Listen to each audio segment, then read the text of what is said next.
berani begini karena kami di dari sana itu korup.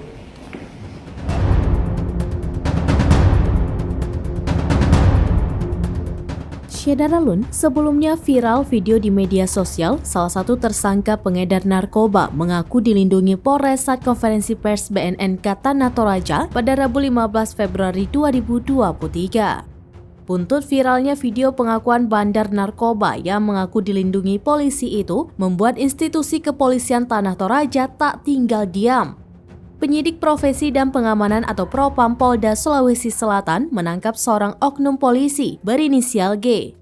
Kepala Bidang Humas Polda Sulawesi Selatan Kombes Pol Komang Suartana kepada Tribun Toraja.com pada Rabu 22 Februari 2023 mengatakan G adalah oknum polisi yang diduga membackingi peredaran narkoba di Tanah Toraja. Selain oknum polisi, 9 orang lainnya turut dimintai keterangan. Hal serupa juga dikatakan oleh Kapolres Toraja Utara AKBP Eko Suroso saat dihubungi Tribun Toraja pada Rabu 22 Februari 2023 siang.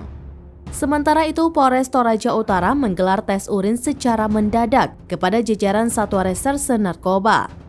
Kegiatan tes urin secara mendadak tersebut diikuti oleh seluruh personel Satres Narkoba tanpa terkecuali, termasuk Kasares Narkoba Ibtu Syahrul Rajabia.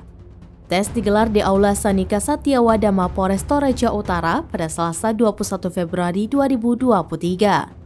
Pelaksanaan tes urin secara mendadak tersebut dipantau langsung oleh Kapolres Toraja Utara AKBP Eko Suroso. Pemeriksaan urin dadakan sebagai salah satu bentuk pengawasan internal terhadap personel. AKBP Eko Suroso mengatakan kegiatan ini untuk mengetahui kondisi personel. Eko menyebutkan dari total 7 personel Satres Narkoba yang dicek secara mendadak tersebut tidak ditemukan adanya personel yang positif menggunakan narkoba. Eko menegaskan tidak ada ruang bagi personel yang menggunakan narkoba. Apabila terbukti mengkonsumsi barang haram tersebut, maka pihaknya tidak akan memberikan toleransi. Terima kasih.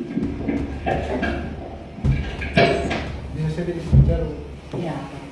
Kami berani begini karena kami di dari sana itu korup.